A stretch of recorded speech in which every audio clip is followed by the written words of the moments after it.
I had a really great reading month again. Not sure what the grand total is yet, but I will confirm somewhere, maybe at the end of the video. These are all the books that I have like with me that I read, and then there are some books that have been returned to the library and some ebooks. I spoke about some of these in my February haul, so I'm gonna whiz through those first. If you don't want to listen to anything about those again, I'll put a little annotation or something that shows the time you can skip to when I'm done talking about those books. So first up, I have Mistakes in the Background by Laura Dockrell. It's sort of difficult to define what this book is. I suppose it's a poetry collection made up of like short little poems and narrative poems and just random doodles. We've got this, which is one of the more narrative style poems, but it does have a lot of doodles in it. And just pages like this, which I don't really know what they are, but they're quite cute. And another thing with this book, it comes with free wrapping paper and stickers.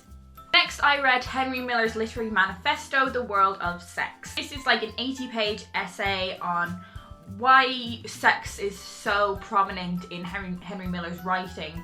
And he explains that the reason for that is because it is so integral to our lives. It is as essential as work and bread and play and just everything in our lives. Sex plays a role in. I'm really interested in sex as like a subject matter. I love talking about sex. Like I said before, I'd love to be a sex ed teacher if I could have any job that wasn't like literary. But yeah, I don't know if I agreed with everything in this, but nonetheless it was a very interesting read. And it's gonna look absolutely gorgeous on my shelf because it's so small and cute and pink and I love it. Next I read How Hard Can Love Be by Holly Bourne, which is the second book in the Normal series. As I mentioned in my last video, I have done full reviews of 2 of Holly Bourne's books, which I will link down below.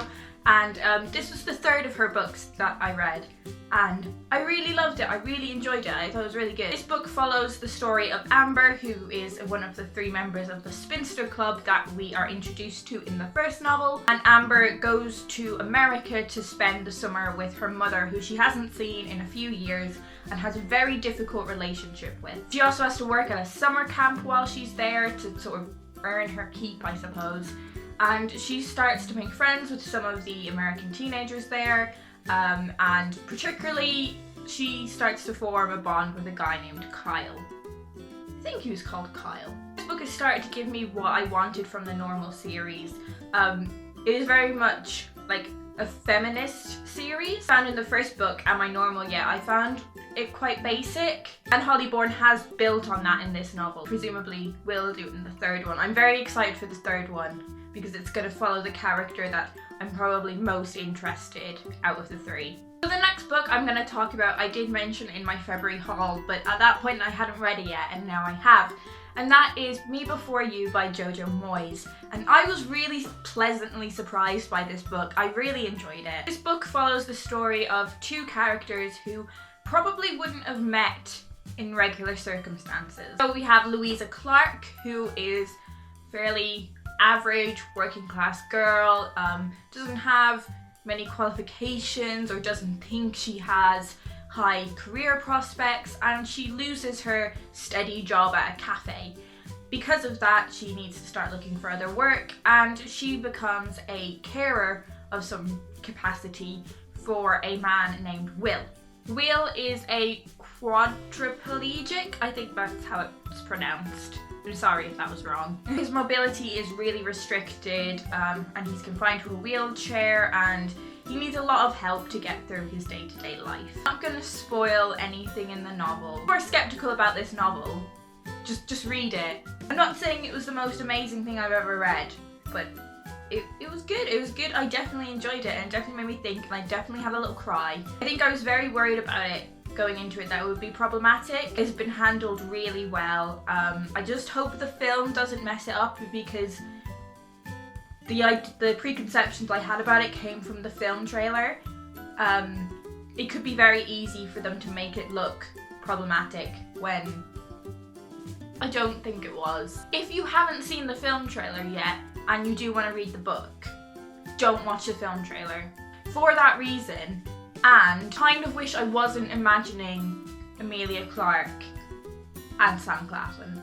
But yeah, it was really good. I think I gave it 4 stars on Goodreads, so I would definitely recommend it. So yesterday, while I had some time to spare in the library, I picked up a very short play called Far Away by Carol Churchill. I know nothing about this play.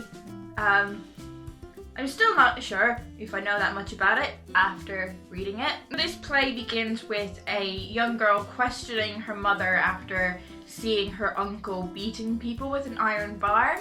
And then it skips several years later and the entire world is at war, like even animals and birds. I definitely liked it, I'm just not sure why. So another book that I got out of the library was Girl Meets Boy by Ali Smith. This is a retelling of Metamorphosis, and it plays around with gender a lot and gender fluidity. I do enjoy straightforward narrative of like, this happened, this happened, this happened. Or even like, this happened, oh but before these happened, this happened. Or let me tell you what happened down this end. Girl Meets Boy and Ali Smith in general can be quite complicated in terms of structure and plot and narrative. And I think that was definitely the case in Girl Meets Boy. But nonetheless, I really enjoyed it, and like, you know, gender stuff is what I'm like completely into. So I would definitely recommend it. Probably not to a new Ali Smith reader. I think maybe start with something like How to Be Both. So in February I only read 2 course books ahead of my reading for children's literature, so I didn't have to do a lot of reading for that.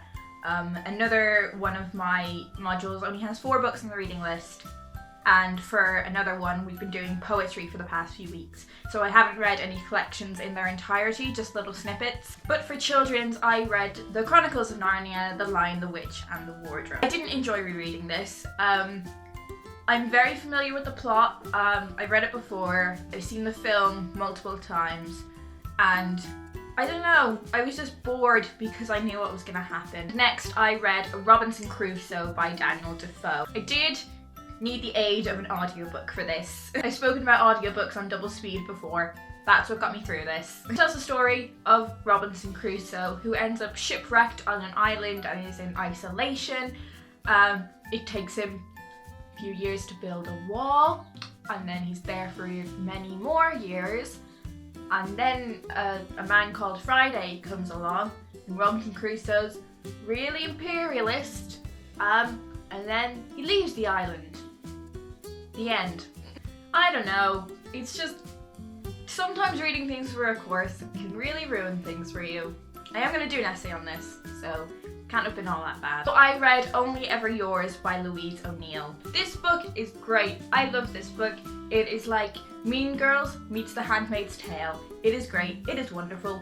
Read it. Irish author as well. This is a dystopian novel in which girls go to school, but it's not school as we know it. It is basically how to be the good wife school. And in their final year of school, a bunch of boys of the same age come into the school and basically have to judge all these girls and select which girls they would like to have as companions, which are basically wives. If you don't get chosen as a companion, you can become a concubine, which is basically a mistress for the husband. If you don't get chosen as either of those, you become a chastity, which is basically like a nun that educates the girls that are in the school. I thought this was a really great book. Again, very feminist. So yeah, big fan of this book. And another book that I massively enjoyed this book, which also has an Irish author, was Room by Emma Donoghue. I'm sure you've heard of this book by now. It has become massive. I bought this in a charity shop for £1 ages and ages ago.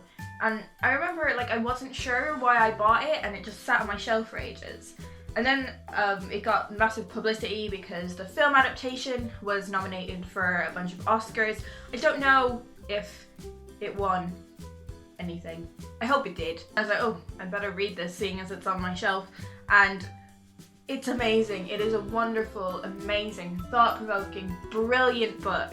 And if you've not read it yet, you need to. This book is narrated by a 5-year-old boy named Jack, who knows nothing outside of the room that he's in. His mother was kidnapped when she was a teenager, and as a result of the abuse she was victim to at the hands of her kidnapper, she fell pregnant with Jack. We'll do a little spoiler alert.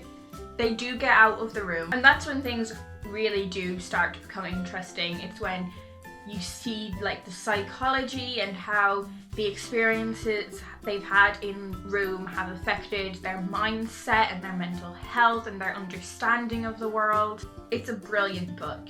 My only criticism of it is a very tiny thing, and I don't think it matters because the book is so good.